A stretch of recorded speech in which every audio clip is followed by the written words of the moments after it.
Hola, estamos de nuevo en un episodio de Salud Funcional. Soy Beatriz de Clínica Herranz.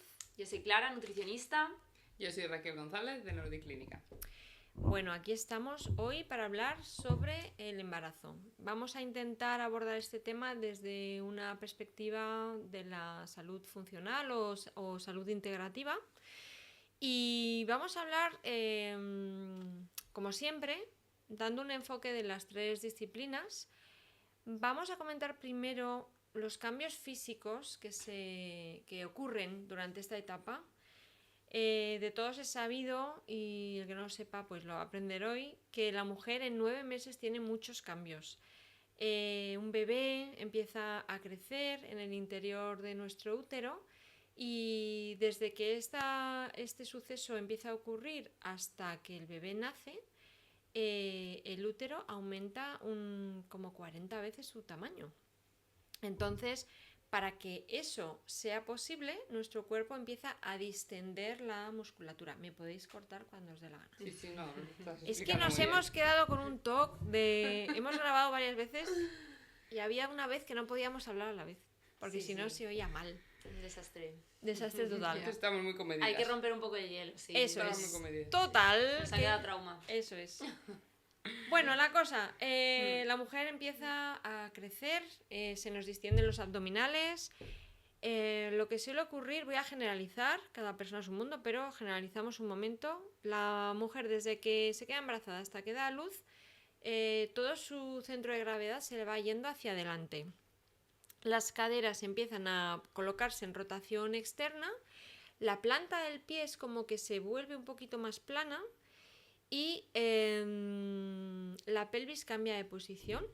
La curvatura de la espalda también se ve un poquito modificada y acabamos con la cabeza un poquito hacia adelante, incluso la mandíbula se nos adapta. El embarazo es una de esas situaciones de nuestra vida que a mí me encanta que la gente observe a las embarazadas según van cambiando, que la propia embarazada se observe, porque es un ejemplo clarísimo de cómo nuestro cuerpo va adaptándose a los cambios. Es decir, no hay un cambio, no de repente, ¡ay, me creció la tripa solamente! No, todas las cadenas musculares, todas las estructuras van acoplándose a la nueva necesidad, a la nueva tensión muscular, a la nueva situación bioquímica, energética, emocional que tiene la mujer. Entonces, a nivel físico, los cambios más importantes son estos y es importante que la mujer sepa hacia dónde va a ir su cuerpo porque si la mujer según va avanzando el embarazo ve que no tiene mucha rotación externa de cadera o ve que a lo mejor la tripa está como muy sujeta, que no le crece mucho, a pesar de que el bebé va creciendo bien a su ritmo, puede acudir a un fisioterapeuta especializado para que le revise un poco la postura porque a lo mejor hay alguna cosita que soltando, ¡bum!, de repente nos acoplamos mejor a esa nueva situación. Hay un cambio físico que me parece importante mencionar y es que tenemos que tener en cuenta que una nueva vida se está creando dentro de nuestro cuerpo. Esto que implica que va a ocupar un espacio físico dentro del organismo y que va a hacer, como decía Bea, que el cuerpo se vaya adaptando, ciertos órganos van a estar un poco más aplastaditos, ¿no? ¿Cómo puede repercutir esto, por ejemplo, a nivel digestivo? Si el estómago está más aplastado porque tenemos un bebé en nuestro interior, podemos tener más náuseas, podemos tener peores digestiones más pesadas, incluso más acidez. A nivel intestinal, por ejemplo, es muy frecuente ver estreñimiento, también es frecuente ver que aparezcan hemorroides en embarazadas, que son muy molestas. Y otro síntoma común que me comentan muchas las embarazadas, a ver si nos explicas tú, Bea, un poco por qué puede pasar esto, es el tema de los calambres. Sí. Se dan muchos calambres en el embarazo. Antes de hablar de los calambres, en lo que decías del estómago, bueno, del digestivo en general, está claro que como el bebé ocupa este espacio, pues todo nuestro digestivo se va acoplando a ese crecimiento. El estómago sube y por eso hay muchas mujeres que tienen reflujo durante el embarazo o que sienten cierta acidez estomacal, porque el estómago se ve como aplastado hacia arriba y es más fácil que esa válvula que nos cierra Claro. no cierre del todo. Los calambres pueden suceder por varias razones. La primera, porque ahora que estamos con una vida adentro creciendo, hay más demanda de nutrientes que a lo mejor no estamos supliendo bien, que ahí es muy importante. Si no estamos muy ordenadas con la comida o si sospechamos que algo nos puede faltar, que acudamos a un nutricionista para que nos revise un poco, porque puede ser simplemente por un poco de falta de magnesio, o de alguna cosa. Sí. Eso por un lado. Y por otro lado, por lo que comentaba al principio, porque al cambiar las tensiones musculares, si no me estoy acoplando bien, a veces ocurre que tenemos muchos calambres. Sobre todo las mujeres notan calambres en la parte posterior de la pierna, en los gemelos. Es donde más frecuentemente, porque fíjate que es una zona que al estar cambiándonos el centro de gravedad un día tras otro día, o sea, me hace mucha gracia porque cuando yo hacía preparación al parto, hacía ejercicios con las mujeres y hacíamos un ejercicio de equilibrio un día, lo hacían perfectamente, y la semana que viene repetíamos y se caían, ¿no? Y me decían, pero si esto yo ya lo controlaba. Digo, ya, pero ha crecido el bebé, el centro de gravedad ha cambiado, y entonces ya la propiocepción te ha cambiado. Tu cerebro durante 9 meses está constantemente aprendiendo tu nueva postura. Y como el gemelo, en general la parte posterior de nuestro cuerpo es la que nos sujeta de pie. O sea, la bipedestación la tenemos muy normalizada, pero es un puntazo, analizarla. Que no lo vamos a hacer ahora porque da para muchos podcasts, pero el gemelo, digamos, que es la última palanca, que no es así exactamente, que los biomecánicos no se me suban a la cabeza, pero está haciendo mucha fuerza para que la embarazada mantenga su equilibrio y no se caiga hacia adelante. Vale, yo lo que suelo dar mucho en embarazadas que tienen calambres, por si hay alguna embarazada que tiene calambres que me está escuchando, es agua de coco. Funciona bastante bien porque tiene electrolitos. Y para el tema de reflujo, acidez, infusiones de jengibre, porque el jengibre ayuda a estabilizar el pH estomacal. Aparte de que te ayuda a reducir gases, náuseas si tienes, pero el tema del reflujo, el jengibre va fenomenal. Me gustaría que Raquel comentase un poco los cambios o las necesidades nuevas que se generan en esta etapa. Durante el embarazo, que es una etapa bastante especial en el desarrollo, sobre todo de una madre, ¿no? Un poco lo que ha dicho Clara, se está gestando una vida nueva en el interior. Entonces los cambios psicológicos, digamos los cambios a nivel cerebral, que los que más diferencia producen son de cara al parto, porque es cuando el cuerpo y el cerebro se tienen que preparar más para eso. Entonces, bueno, los cambios fisiológicos que son de cara al parto son abruptos los días antes cuando el cuerpo se está preparando, que son cascadas de hormonas, bueno, pues para preparar un poco la lactancia, para preparar el cuerpo para el dolor del parto, bueno, para hacer que el cuerpo se prepare, los canales se abran y eso. A nivel psicológico, pues como ya hemos oído antes, es un cambio muy grande en la vida de una persona que tiene diferentes esferas. Como hemos hablado mucho ya, yo creo, os he hablado mucho de los cambios psicológicos, de lo que es tener un hijo. Yo voy a coger otros temas que me parecen también importantes y que quizás se habla menos cuando hablamos de embarazo. Y bueno, en este caso, como vosotros habéis dicho, se gesta una nueva vida y la madre se prepara para... Aquí hay dos esferas. Si hay una pareja, porque también puede ser que sea una madre soltera, y en este caso solo es una persona a la que hay que tener en cuenta, pero a mí siempre me gusta cuando hay preparación al parto que vengan las dos personas, porque claro, los cambios son en la mujer, evidentemente, y los más distintivos, pero muchas veces se nos olvida a la otra persona que es parte también de la familia y que también está preparándose para que aparezca una nueva vida. Entonces, digamos que hay diferentes esferas que hay que tener en cuenta y que hay que tratar. Una de ellas es la de el rol de las personas que van a ser padres. Cuando, sobre todo en las mujeres, esto es lo que pasa cuando hay diferencia entre las mujeres y hombres, o la mujer y la pareja, la otra parte de la pareja, que es que los cambios físicos hacen que esta parte del rol sea muy evidente para la persona que está gestando y sin embargo sea poco evidente para la persona que está acompañando, que muchas veces es lo que oyes de, ostras, es que de repente estamos en el parto y había un niño, claro. La persona que está gestando ya lo lleva viendo desde hace 6 meses. Entonces, bueno, solo hay una retrospección ahí sobre el rol que yo tengo como hija, madre, hermana, rol laboral que tengo y ahora tengo que desempeñar un rol. En este caso está bien trabajar ese rol de primeras porque los cambios a nivel psicológico hacen que se desencadenen ciertos mecanismos como de protección que son normales, ¿no? Una vez que nace el bebé, pues se desencadena este cerebro de madre que decimos, que hace que estemos más hiperreactivos a las alarmas, estamos más atentos a las alarmas que pueden surgir y bueno, y al final esas conductas de protección, que son las que van a hacer que se forme el vínculo de apego, el vínculo con el bebé que nace. Entonces, algo que siempre hacemos hincapié es en el rol de tanto el padre como la madre o la otra persona.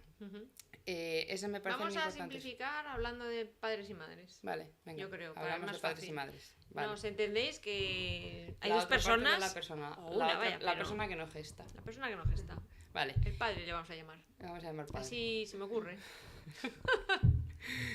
Entonces, ese por un lado. Por otro lado está una parte muy importante que yo toco, que es el de la familia extensa, ¿no? Es el de... Es superimportante. Súper importante. ¿Qué papel queremos desarrollar con la familia extensa? Porque si hasta ese momento no hemos sabido poner límites, este es el momento. Ha llegado el momento de poner... Es un momentazo. Momentazo de ahora voy a poner límites a todo lo que no quiero. Entonces muchas veces, igual que con el parto, es algo que yo siempre digo cuando preparamos el parto, siempre digo, mejor que las expectativas sean que no tener nada preparado ni muy estructurado, esto es más importante el que no quiero que el que quiero. Porque el que quiero puede salir por tantos derroteros, o sea, el que cómo quiero ser yo de madre o padre en este momento, bueno, luego te puede salir por peteneras, pero sin embargo, que no quiero es algo más fácil. Y esto es algo que yo trato mucho en la familia extensa, que no quiero, cuáles son las líneas rojas, cuáles son los límites que yo no quiero. Y se empieza por el parto. Se empieza por, yo quiero un parto tranquilo con mi pareja y que como mucho vengan la familia más cercana o quiero que tengamos una fiesta y venga todo el mundo. Ajá. Y eso se habla y se respeta. Eso es. Y se ponen límites. Vale. Una Bueno. parte muy importante de cuidado psicológico para que todo esto vaya bien durante el embarazo porque es algo que genera mucho estrés. Y bueno, no sé si tenéis algo que decir, luego ya me queda otro Sí, tema yo- que tratar. Cuando yo... Ahora ya no hago preparación al parto, pero he pasado muchos años haciéndola y como dice Raquel, cuando yo hacía este trabajo, intentaba que los hombres vinieran al final, o sea, la primera parte era trabajar con la mujer, su cuerpo, organizar un poco su postura, su flexibilidad, tal. Y la última parte era ya en pareja, trabajar un poco todo esto que dice Raquel, comprender los dos qué va a ocurrir, de repente estamos con una nueva vida, cómo nos vamos a organizar, si han hablado, si no han hablado. Y muy importante el rol del padre. El padre, como dice Raquel, a veces está un poco en un limbo, que está acompañando a la madre, pero claro, ve que la tripa crece, siente al bebé a través de la tripa de la mamá, se ilusiona, está claro, pero no tiene muy claro muchas veces qué rol tiene él, para qué sirve él qué tiene que hacer. Entonces yo esto es una cosa que hablaba mucho con los hombres o con las personas que acompañaban a la mamá. En mi caso yo siempre han sido hombres, o sea, he tenido... Todo han sido parejas de hombres y mujeres. Entonces el papá siempre estaba un poco en incertidumbre. Yo les explicaba que el hombre puede desempeñar ese rol de sujeción de la mamá, ¿no? De yo estoy aquí para lo que tú necesites. Si necesitas... tienes frío, pues yo te traigo una manta. Si tienes calor, yo te abro la ventana. O sea, cosas sencillas, ser útiles para la madre no solo durante el embarazo, sino durante el parto. Efectivamente no tienen que ser un mayordomo de la madre, no tienen que ser un tal, pero sí estar atentos de las necesidades de la pareja en ese sentido. Y luego, muy importante, el rol del padre en el posparto. Lo que decía Raquel, de poner límites con la familia extensa, con amigos, con tal, es muy típico que las parejas te digan: es que me pican a la puerta y suben, ¿sabes? Y yo estoy ahí cansada, no sé qué, le toca el pecho y siguen ahí. Yo intentaba estimular al padre para que fuese él un poco el que limitase a, oye, pues gracias por venir, ahora la mamá tiene que atender al bebé, o mira, está cansada, se va a acostar, ¿no? Que fuese él un poco tal. Algunos se animaban y lo hacían muy bien, otros les daba mucha cosa, bueno, depende de en qué punto de madurez o de tensión esté cada uno con sus familiares y amigos. Pero es como muy importante ese acompañamiento a la mamá. Sí.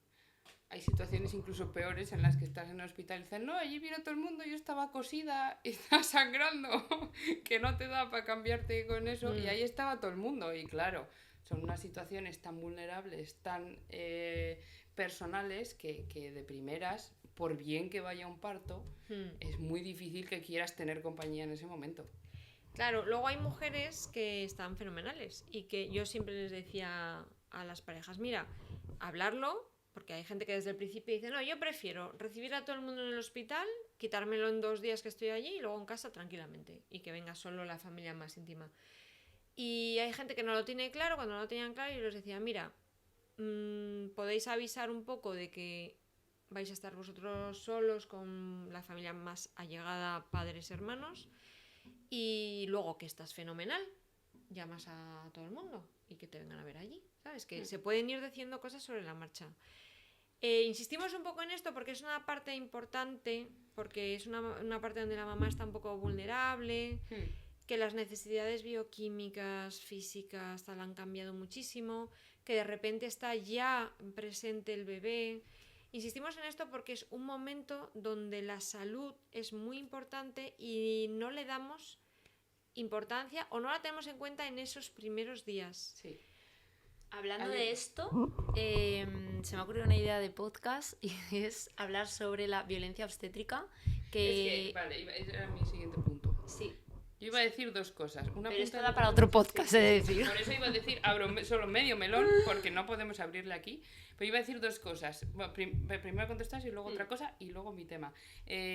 Otro rol muy bueno, que es el de la acompañante de la madre, es el de tener claro lo que quiero y lo que no quiero, las líneas rojas de la violencia obstétrica, porque tengas miedo o no tengas miedo al parto, y esto es una realidad, la mujer está en una situación muy vulnerable en el que normalmente confías en la gente, o sea, en el personal especializado que te está atendiendo, y muchas veces se hacen cosas que no se quieren o se obligan, o simplemente hay mucha desinformación, o simplemente te dejan sola, o simplemente hay muchas situaciones en las que un buen rol de la persona que acompaña es un poco la de poner ahí orden. Efectivamente, eso es lo que trabajábamos en consulta.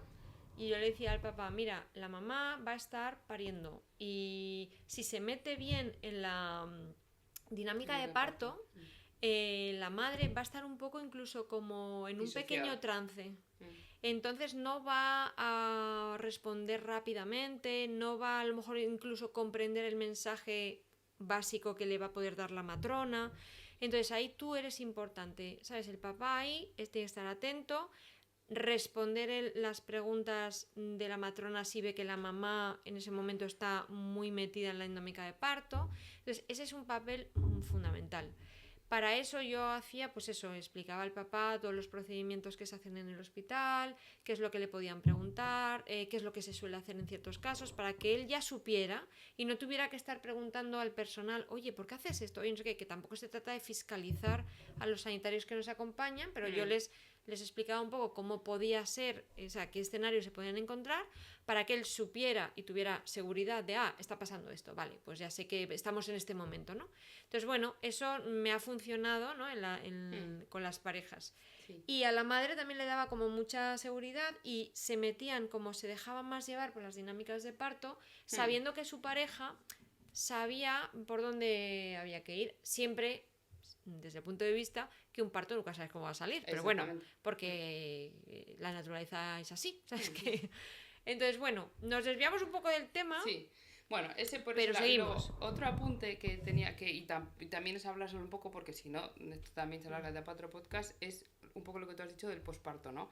El papel también importante de estar atento a los síntomas de la madre. ¿Por qué? Porque las reacciones, como hemos dicho, hormonales son muy abruptas justo antes del parto y justo después del parto. Entonces, en los primeros días después del parto aparece el baby blues, que son unas reacciones normales que hay que estar atento a ellas. ¿Por qué? Porque muchas veces generan alarma, o sea, despiertan la alarma de uy, es que la madre llora, y lo que no se sabe es que el 90 y tantos % de las mujeres sufre el baby blues y que pues, es un cambio un poco, un estado de ánimo un poco así con altibajos, pero es totalmente normal y tiene que ver con la descompensación hormonal. Pero claro, luego hay otros síntomas a los que hay que estar claramente más atentos, como son la depresión posparto o incluso la psicosis posparto o cualquier otra complicación. Ahí es importante la vigilancia de las personas que tenemos alrededor y también bajar los estresores. Porque claro, como yo siempre muchas veces he dicho, es un poco injusto aquí tratar una depresión posparto cuando tengo una madre con una cantidad de estresores que, madre mía de mi vida, que tiene 2 semanas... Escucharos el podcast, el episodio de estrés, que aquí hablamos un poquito de los efectos que tiene el estrés sobre el cuerpo. Exactamente. Explica qué son los estresores, porque Vale. nos han dicho que a veces somos muy técnicas. Así que no digas estresores, cuéntanos qué son los estresores. Nada, los estresores son los factores que nos producen estrés. Entonces tenemos que saber qué factores nos producen estrés. Y como tú bien has dicho, hay madres que toleran bien el tener 800 personas en casa, pero hay madres que antes lo han tolerado bien, ahora no lo toleran bien. Hay madres que, bueno, en realidad todos los cerebros de las madres se activan con el lloro del bebé, pero bueno, hay madres que lo llevan bien, madres que lo llevan mal. Hay bebés que duermen bien, bebés que duermen mal. Hay bebés que cogen bien el pecho, tal. Hay madres que dan el pecho y lo siguen dando y son muy felices, madres que lo quieren dar y no lo consiguen dar, madres que no lo quieren dar y les estresan porque no lo dan. Entonces, como todo eso son estímulos que nos generan estrés, pues tenemos que intentar eliminarlos lo máximo posible, porque ya es bastante cambio en la vida y bastante cambio psicológico el tener una vida nueva, ya sea el primero, el segundo o el tercero. Eso era por ese lado, sin abrir más melón de posparto, que es un tema para 800 podcasts. Pero yo quería hablar de una cosa, ¿sí? No sé lo que... ¿Quieres sacar otro tema de lo que se luego habla va poco? Clara. Venga, luego va Clara. ¿Quieres hablar tú de posparto o no? No, posparto No. es otro episodio. Yo voy Venga, a hablar de embarazo, que creo que esto es importante, hablar de la parte nutricional durante el embarazo, tanto para que el embarazo vaya bien, como el posparto también, el bebé salga bien, etc. Bueno, aparte de esos 2 primeros puntos que he dicho al principio sobre el tema de el reflujo, la acidez, tomar infusiones de jengibre y el tema del agua de coco para los calambres, sí que me gustaría hacer un primer apunte sobre el tema, el gran mito que hay sobre que en el embarazo tenemos que comer por 2, porque esto no es cierto. En el embarazo no tienes que comer por 2. ¿Que aumenta el gasto calórico y que hay que aumentar un poquito la ingesta de calorías? Sí, pero por 2 no tienes que comer. De hecho, durante el primer trimestre no tienes ni que aumentar la ingesta calórica. Quizá para el segundo trimestre unas 200 calorías aproximadamente, y para el tercer trimestre 300-400 calorías, no más. No necesitas comer por 2, repito. ¿Qué más cositas? Voy a cortarte un momento. Recordar que se nos olvida decirlo en todos los podcasts, que hablamos generalizando y que hablamos desde nuestra experiencia. Entonces, bueno, está bien que cada caso se valore individualmente. Exacto. De hecho, mira, ahora que has hablado de esto, me ha venido a la cabeza el tema del peso, que es algo que a la gente le agobia muchísimo y que se piensa que en el embarazo, si engordas o pesas más de... O sea, si aumentas 10 kilos por encima de tu peso anterior, ya has cogido demasiado peso. O sea, tenemos como un número límite de kilogramos que podemos coger en el embarazo y nos pensamos que si cogemos menos o si cogemos más, ya esto está mal. Y no es así. Cada persona es un mundo. Hay personas que cogen más peso y están sanas, hay personas que cogen menos peso y están sanas, al igual que hay bebés que nacen con más peso y bebés que nacen con menos peso, y eso no quiere decir que el bebé esté enfermo, ¿vale? Entonces, el tema del peso, por favor, no os obsesionéis ni penséis que si engordáis X kilos ya está mal, porque esto lo va a tener que valorar pues el nutricionista o el profesional que os esté llevando el embarazo. Más cosas que tener en cuenta. El tema de la cafeína es algo que también asusta bastante. La gente se piensa que, por ejemplo, no se pueden beber café o bebidas con cafeína. Sí que podemos, pero es verdad que tenemos que tener cierta precaución. No deberíamos consumir más de 200 miligramos de cafeína al día. Estos son, por ejemplo, 2 cafés, ¿vale? No nos volvemos locos, ¿vale? 2 cafés estándar, pero sí que podemos consumir cafeína en el embarazo, a no ser que, por ejemplo, tengas problemas de insomnio o seas una persona muy nerviosa. Aquí también individualizamos, ¿vale? Pero por lo general, si eres una persona sana y duermes bien, puedes consumir cafeína. Con la alimentación, bueno, ni que decir tiene que tienes que ser una alimentación variada, equilibrada. No es momento de hacer dietas cetogénicas, ayuno intermitente o cambiar a una dieta vegana en el momento del embarazo, porque esto evidentemente puede interferir en tu embarazo. No porque la alimentación vegana no sea saludable, sino que al final el bebé pues ha crecido en unas condiciones determinadas, y si estamos de repente haciendo cambios bruscos en la alimentación, pues a lo mejor tu cuerpo no es capaz de tolerarlo en ese momento, ¿vale? O sea, pensad que es un momento delicado, el cuerpo está vulnerable, y que cuantos menos cambios y estresores, que ya hemos explicado qué es esta palabra, cuanto menos estrés le metas al cuerpo en cuanto a alimentación hablo, mejor. Algunas precauciones que tenemos que tener, pues por ejemplo, si eres una persona que consume productos de origen animal, la carne muy cocinada, nada de pues salmón ahumado, jamón serrano, incluso jamón york. Yo siempre recomiendo hacerlo a la plancha, en la sartén, ¿vale? Dejarlo bien cocinadito. El huevo lo mismo, que la yema no quede cruda, que esté bien cocinada. Mucho ojo con alimentos que ya vengan procesados, aunque sean saludables, porque si llevan, por ejemplo, un huevo que no está pasteurizado, aunque hoy en día esto no es lo normal en la industria, ¿vale? Porque ya prácticamente por ley, higiene, se pasteuriza prácticamente todo, pero en algunos quesos, por ejemplo, la leche puede venir cruda, ¿vale? Entonces, si es un queso entre sus ingredientes ves leche cruda, deberías descartarlo, ¿vale? Y escoger siempre quesos que lleven una leche pasteurizada. Si tenemos muchas náuseas, que esto es muy común en el primer, incluso segundo trimestre, hay gente que tiene incluso durante todo el embarazo. Yo lo que recomiendo aquí es no... ¿Qué pasa? Raquel se ríe porque como hemos grabado este podcast varias veces, ya hemos hablado de esto y ella contaba, ¿no? ¿Qué contabas tú? Yo contaba que va a decir Clara que viene muy bien para las náuseas. El pan ese Bueno, tostado. voy a decir antes una cosa, y es que no dejes tu estómago vacío durante muchas horas, ¿vale? Es mejor comer poquita cantidad, pero muchas veces al día, ¿vale? Que hacer solamente 2 comidas o 3 comidas contundentes. Yo soy una prueba viviente de eso. Y luego, un dato curioso que conté en este mismo episodio que ya grabamos, esta es la tercera vez que lo grabamos. Un dato curioso que he contado, no, es la segunda, que he contado es que a muchas de mis pacientes, porque yo no me he quedado embarazada, ¿vale? Pero en consulta ya me he encontrado varias veces que el pan tostado o las Si no te has quedado embarazada, márchate. No tengo derecho a hablar. Venga, el pan tostado funciona muy bien para cuando tenemos náuseas. Ayuda a calmar muchísimo esas náuseas, y también a alimentos ácidos encurtidos. Me funciona muy bien en consulta. Así que si estás embarazada y tienes náuseas, pruébalo y me cuentas. Yo que tuve náuseas hasta casi el final del embarazo, te diré que me pasé los 4 primeros meses comiendo quinoa, que es el pan ese tostado noruego tal, el guasa ese que llaman aquí, con queso de ese pasteurizado que no es ni queso ni nada. Y yo creo que cenaba eso, 4 tostadas de esas, como hasta el mes quinto. Y a mí no me gustaban los encurtidos, y en el embarazo me empezaban a gustar. Ya. Creo que solo Pues eso. sí.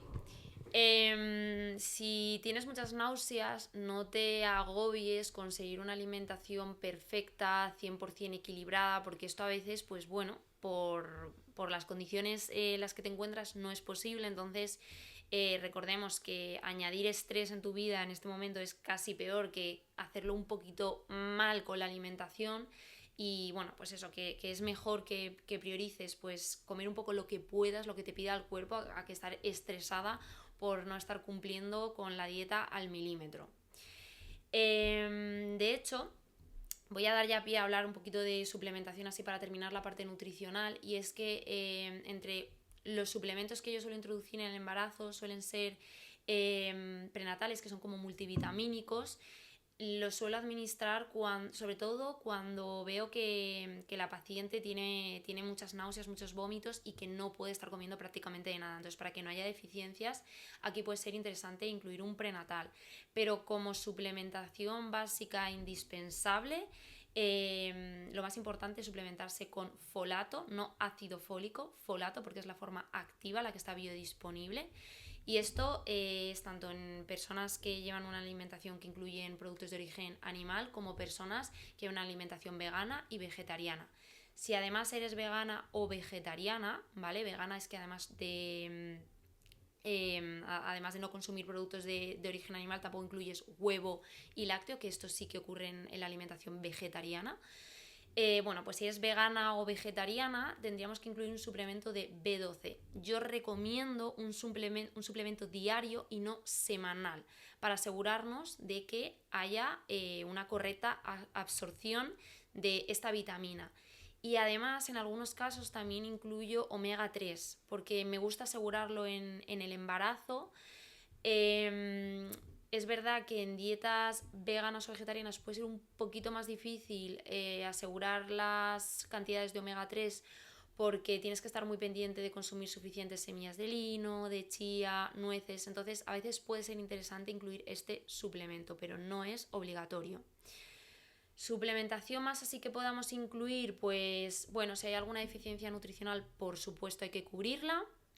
Y a lo mejor para el tema de los calambres, incluso para el tema del descanso, un magnesio puede ir también muy bien en esta fase.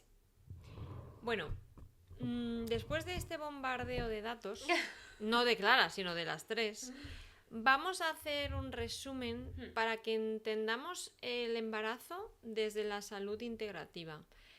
La mujer se queda embarazada y empieza un recorrido de 9 meses donde a nivel emocional hay incertidumbre sobre si todo irá bien, sobre si seré buena madre, sobre si tal, o simplemente hay un estrés porque a lo mejor ya tengo más hijos y a veces estoy estresada porque no estoy viviendo este embarazo, que eso es una cosa que dicen muchas madres.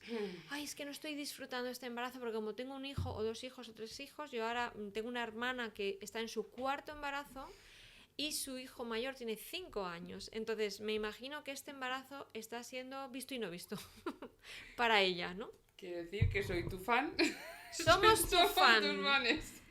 Vamos a hacer un club de fans de mi hermana. Yo me apunto. Bueno, ya le haremos una entrevista. Entonces, esto vamos a poner algunos ejemplos para que entendamos, ¿no? La mujer de repente está en este punto emocional. Si estamos en este punto emocional, ya hemos hablado que cerebro e intestino están relacionados y vamos, que ese eje es sistema nervioso para todo lo demás. Quiero decir que ya este punto nos está cambiando. Que esté creciendo un bebé dentro de nosotras conlleva unos cambios bioquímicos y de necesidades de oxígeno y de sangre. Esto quiere decir que la mujer durante esos 9 meses tiene mucho más gasto energético para moverse, para caminar, caminar es moverse, pero para su día a día, vamos a decir, ya tiene un gasto energético extra. Por lo tanto, como ha dicho Clara, cuando este cambio energético ya se hace muy evidente, a lo mejor en el primer trimestre no tanto, pero a partir del segundo, pues sí que puede ser que necesitemos un extra bioquímico, ¿no? O sea, algo un poquito más de calorías o de comer un poco diferente. Entonces ya tenemos la parte emocional, la parte bioquímica y luego la parte física está cambiando desde el principio. El bebé empieza a crecer, todo mi cuerpo empieza a dejar que eso se vaya acoplando, vaya ocupando espacio y que tengamos más líquido en el cuerpo, más sangre y más líquido amniótico, ¿sabes? Que se va formando líquido, hace que nuestro sistema linfático también tenga más trabajo. Quiero decir que el embarazo en sí, a nivel biológico, ya es un estrés para el cuerpo, es un trabajo extra, con lo cual la mujer va a tener menos capacidad para su día a día, que lo puede hacer perfectamente, pero que todas, o el 90%, nos dicen, ¡puf! ¡Qué cansada estoy al final del día! ¿No? Hago mi No día. llego al final del día. Hago mi día como siempre, pero llego más cansada, ¿no? Entonces, ahí está la importancia de que la mujer, la primera, ella sea consciente de que está en otra etapa, por lo tanto, tiene diferentes necesidades, como a lo mejor descansar un poco más, disfrutar un poco más de su tiempo libre, no gastarlo en cualquier cosa, sino hacer cosas que la nutran, estar con gente que le venga bien, y luego a nivel bioquímico estar con unas necesidades nutricionales diferentes porque estoy en una etapa diferente, ¿vale? Esa es la visión que queremos transmitir del embarazo desde la salud funcional, desde una salud integrativa. ¿Queréis añadir algo a Sí. lo que estoy diciendo? Yo es que tenía un tema que no quería dejar de decir porque me parece muy importante y creo que no se habla mucho de él. Entonces, aparte de esta visión integrativa del embarazo, que se centra bastante en la mujer como persona gestante, bueno, pues yo quiero aquí, sin que sea muy largo, solo hacer un inciso en la relación de pareja durante el embarazo Uh-huh. y las relaciones sexuales. Porque hay... Si queréis que hagamos un podcast específico sobre esto, pedírnoslo. Porque da para un podcast. Entonces, nada, solo como inciso, es un tema que se trata, y siempre se trata, tanto en la preparación al parto, o sea, durante el embarazo, como en el posparto. Porque, por lo que ha dicho Bea, hay un cambio grande que se suele dar primero en la mujer durante el embarazo, que lo nota la pareja.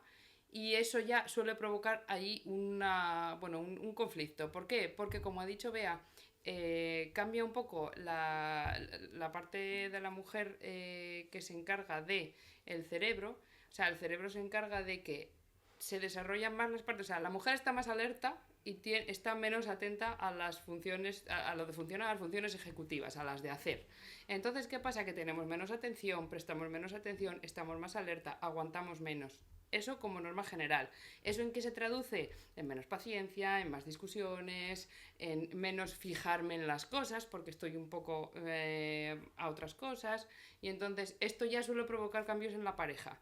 Que siempre, bueno, siempre no, pero se suele escuchar lo de, pues si esto es así ahora, ¿qué vamos a hacer cuando llegue el bebé?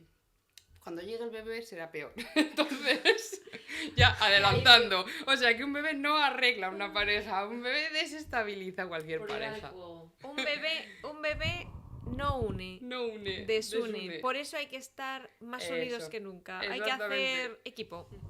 Entonces, bueno, otro tema se nos ha caído el ratón. El ratón.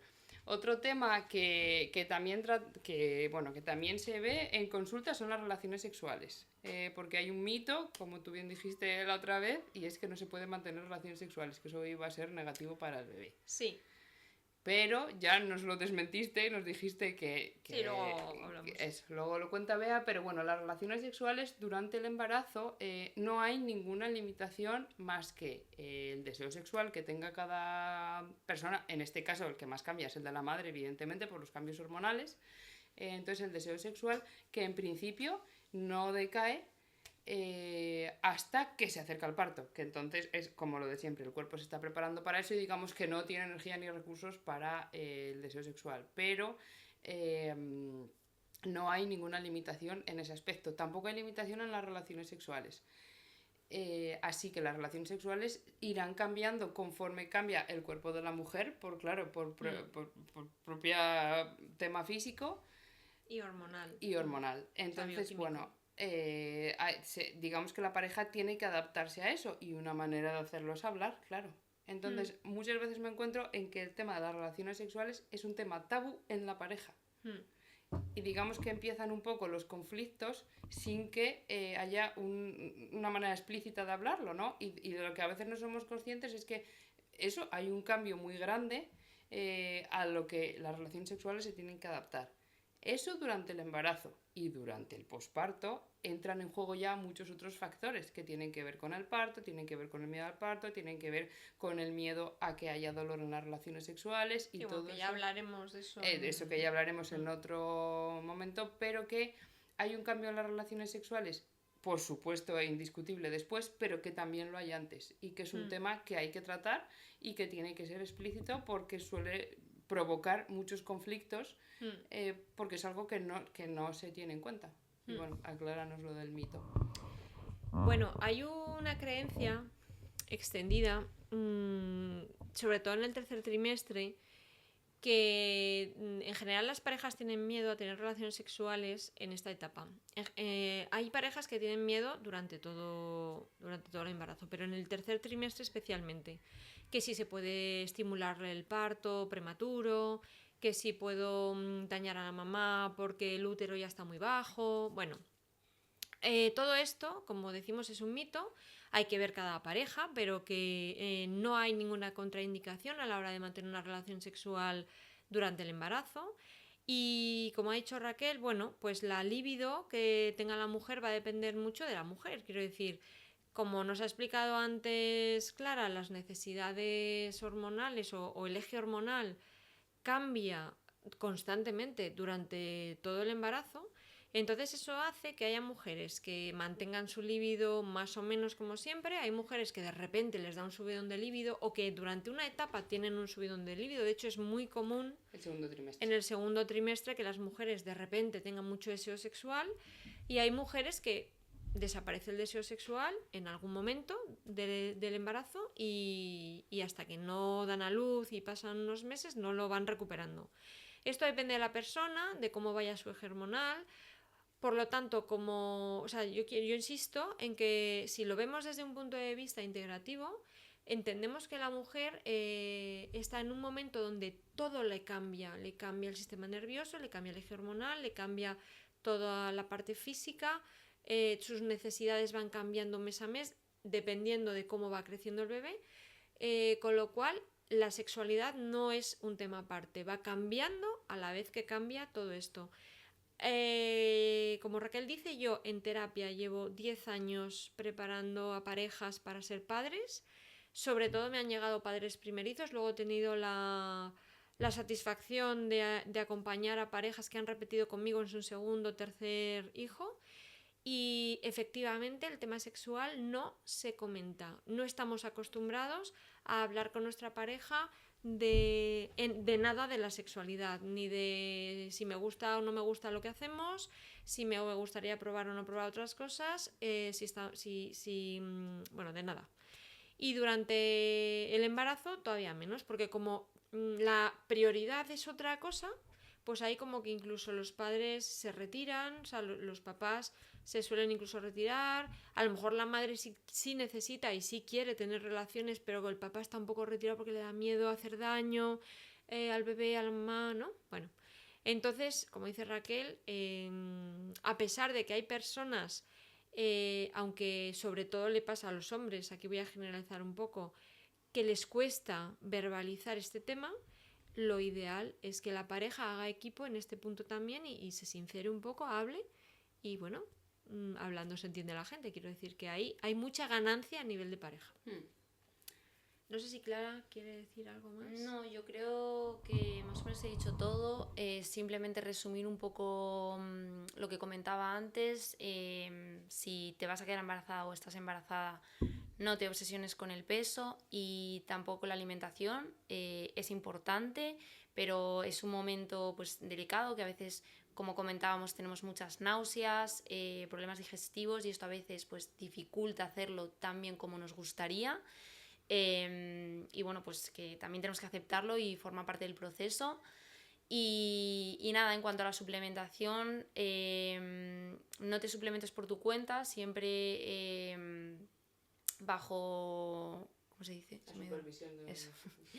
Siempre bajo la supervisión de un nutricionista o un médico, porque en el embarazo no todos los suplementos están permitidos, incluso hay suplementos que ni siquiera están demostrados científicamente que se puedan tomar durante el embarazo, ¿vale? No porque vayan a generarte problemas, sino porque es que directamente no hay estudios, como puede ser, por ejemplo, la creatina, que hay 1000 estudios para todo, pero justo de embarazo no hay, entonces Hombre. no se puede recomendar. Para el embarazo, en general, hay pocos estudios porque Sí, no se suele experimentar Sí. con mujeres embarazadas. Exacto. Pero bueno, hay cosas que se sabe que son inocuas Sí. o que van bien y bueno, pues simplemente sí que se aplican.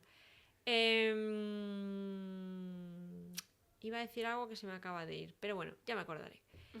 Aunque no lo vamos a grabar otra vez. No lo pienso grabar otra vez. Bueno, nos ha costado mucho encontrar esta fórmula. Espero que os guste, que se vea bien, que se escuche Sí. bien. Y nada, cualquier cosa que os interese, que os guste, de la que queráis que hablemos, nos lo comentáis. Tenemos Instagram, tenemos YouTube, Tenemos Spotify, tenemos Evox. Spotify, Evox y Estamos en todas las plataformas. tenemos un email que Es sinceramente creo que no hemos mirado nunca. No. Tendremos que mirarlo. Y darle a la campanita, darle al like. Llevamos ya un poco, nos hemos pasado. Sí. Así que lo vamos a dejar aquí. Y haremos un posparto. Haremos Violencia estética.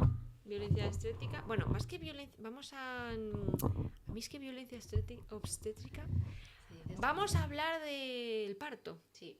¿Sabes? El Del parto, parto y sí. de lo que es un parto y de lo que a lo mejor Bueno, no, pero mejor determinadas no. prácticas ¿Sabes? que... Eso, de qué Sí. prácticas sí, cuáles no y por qué, ¿no? Y Exacto. bueno, y que en determinadas ocasiones a veces el profesional decide y luego, bueno, ya lo hablaremos. Eso es. Nada más, ¿no? Nada más. No, hasta luego. Dadle like, seguidnos en todos lados y esperemos que os haya encantado este episodio. Hasta luego. Hasta luego.